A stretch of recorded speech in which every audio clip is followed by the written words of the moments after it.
All we know of the mind, the body, and the world is experience.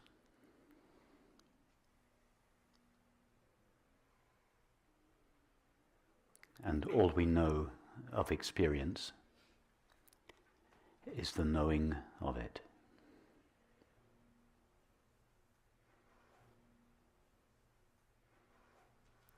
Thus, all that is ever known is knowing.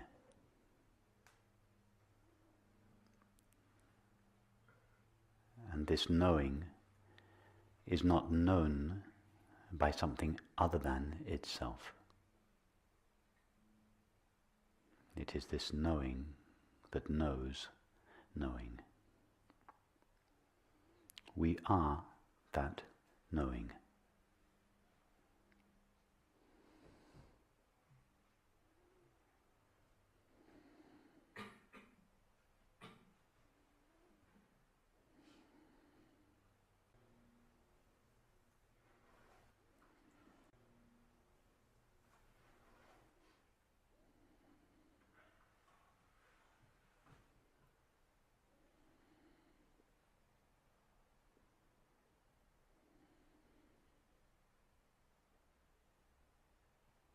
Just as the screen never appears in the movie, and yet is the sole substance or reality of the movie, so this knowing can never be experienced as an object,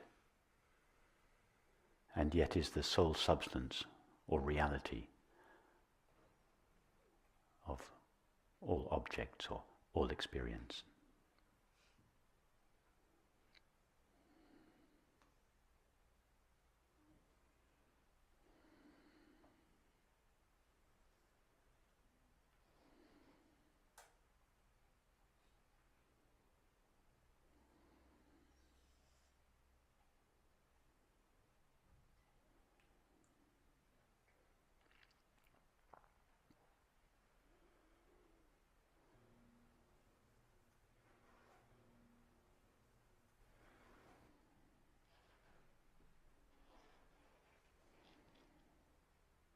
This understanding, if it is really taken in deeply, should be enough to bring the seeking mind to an end.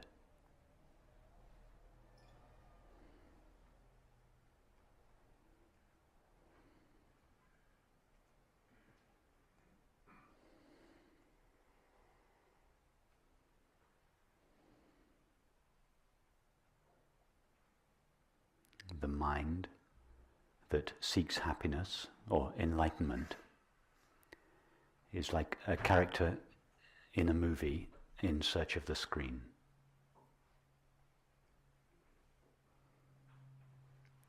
It will never find the screen in the movie, although everything it finds is made of the screen.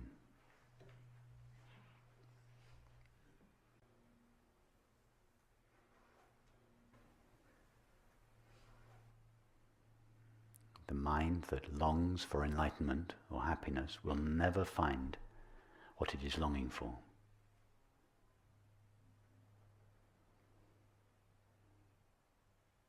And yet it is made out of what it is longing for.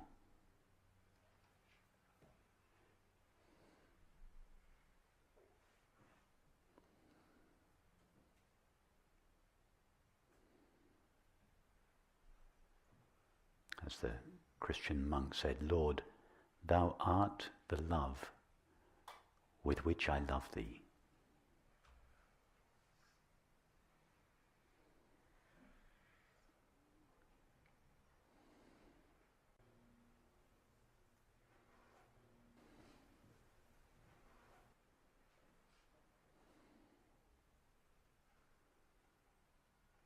The mind is made out of the stuff for which it is in search.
It is only possible to search for an object.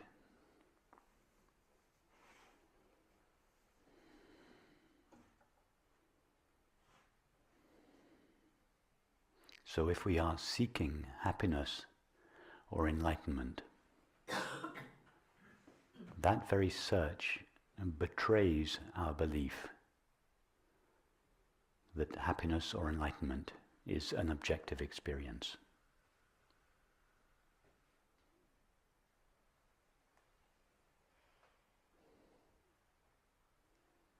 It is that very belief that makes it seem as if what we long for is missing or absent. It compels the reality of experience to be veiled.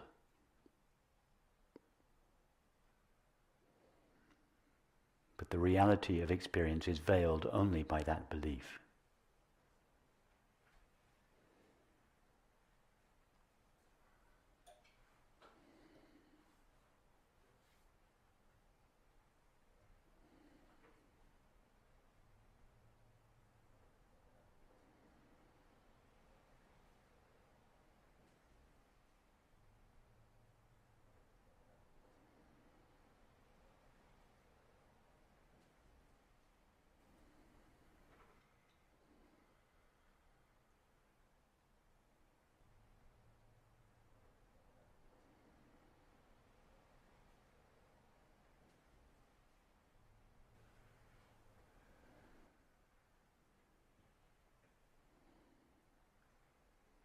Allow your search for happiness or enlightenment to come to rest in this understanding.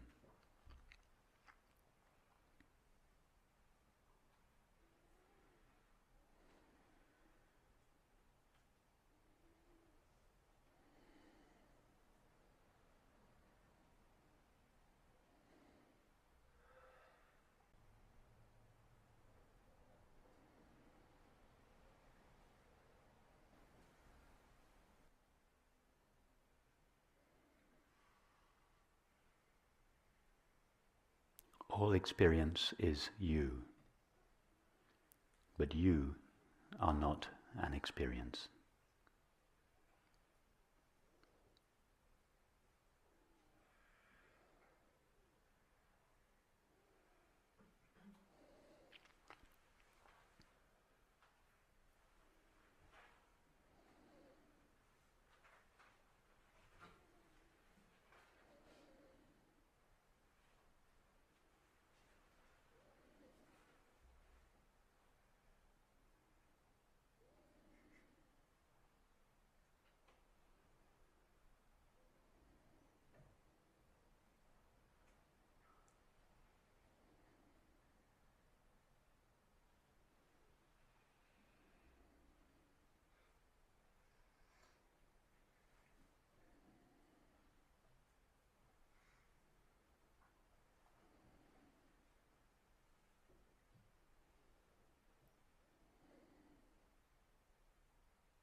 Just as thought is consciousness objectified by attention, so the beloved is love objectified by devotion.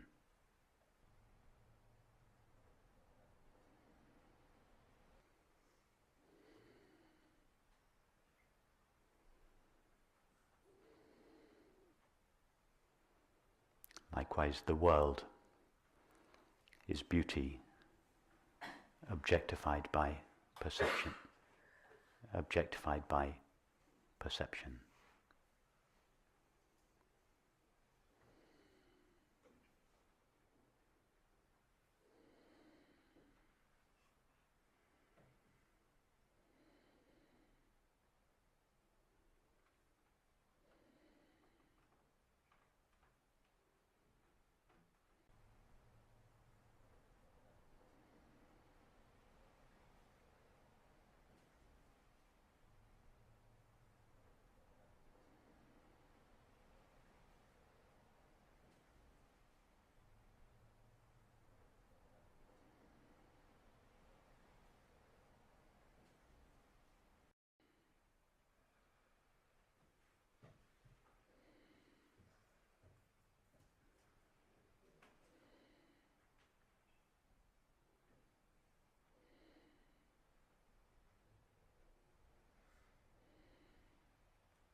It is consciousness itself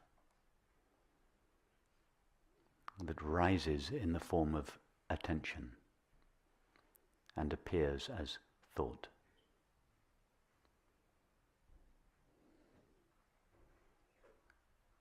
It is love itself that rises in the form of devotion and appears as the beloved. It is beauty itself that rises in the form of perception and appears as the world.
all thought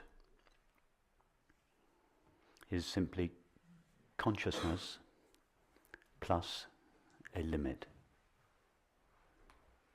just as all images are simply the screen plus a limit.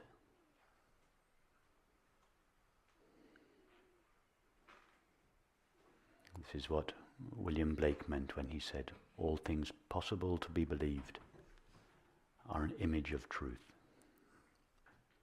By image of truth, he meant a form of consciousness, a manifestation of consciousness.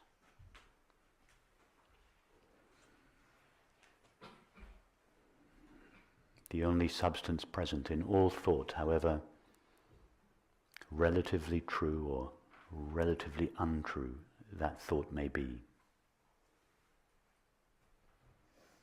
its substance or reality is only unlimited consciousness.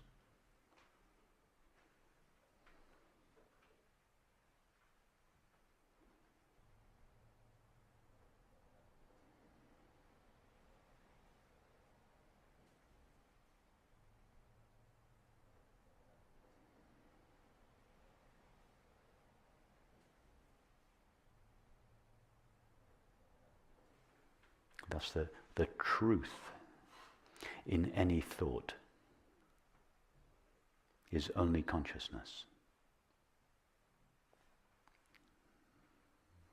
The truth in any thought is not to do with the content of the thought.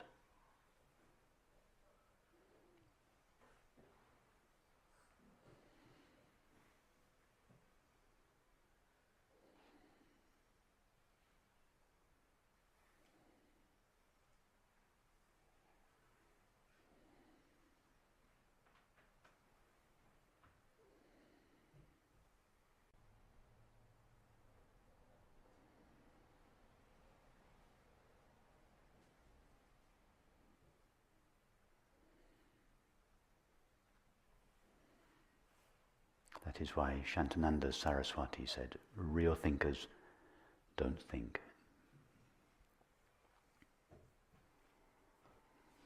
For real thinkers, the truth that thought seeks cannot be found in thought.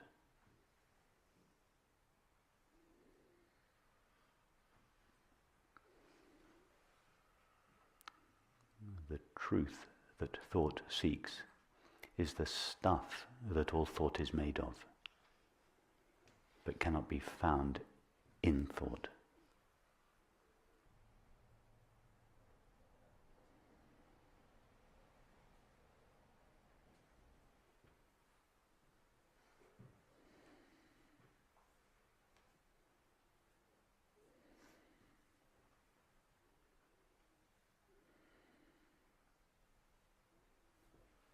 Likewise, our devotion or desire for happiness or enlightenment is simply love plus a limit.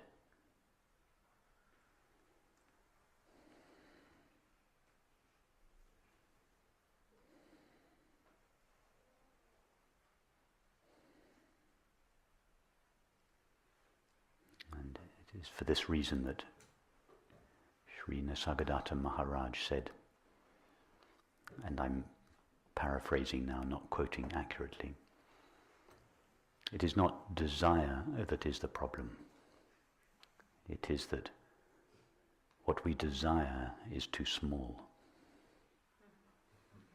He said, something like this, widen and increase your desires until they can only be fulfilled by the ultimate.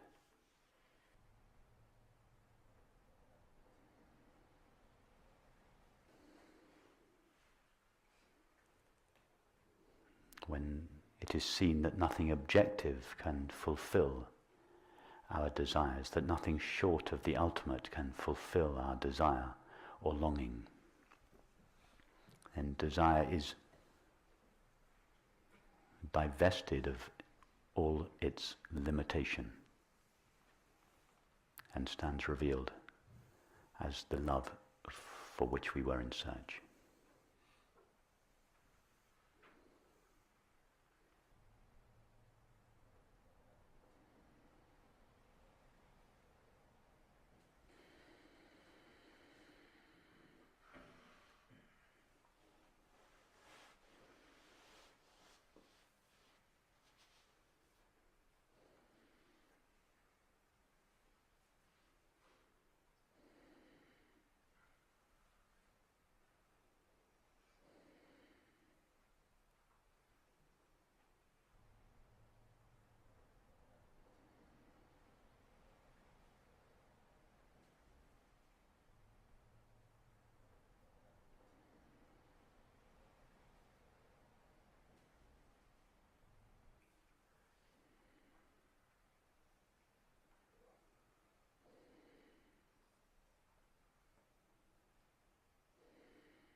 Likewise,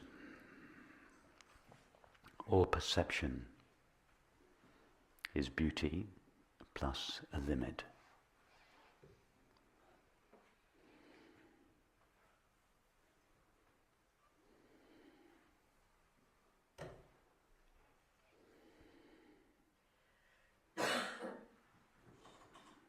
And that is why nature and some works of art have a kind of magical power to draw perception away from its object towards its source of pure beauty.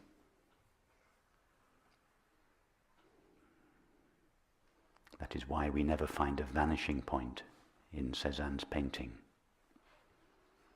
He didn't want our attention to be led into the picture, into the landscape, into the object. He wanted attention to fall back into its source. Beauty lies at the source of perception, not its destiny.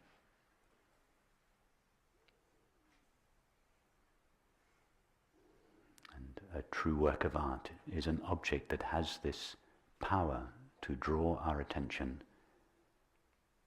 to draw perception inwards to its source of pure beauty.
In other words, it is never the thought that is true. It is never the person that is lovable. It is never the object that is beautiful. Truth, love, beauty, they reside in the self. They reside at the source of experience. They are our self. Truth, love, beauty cannot be found anywhere else.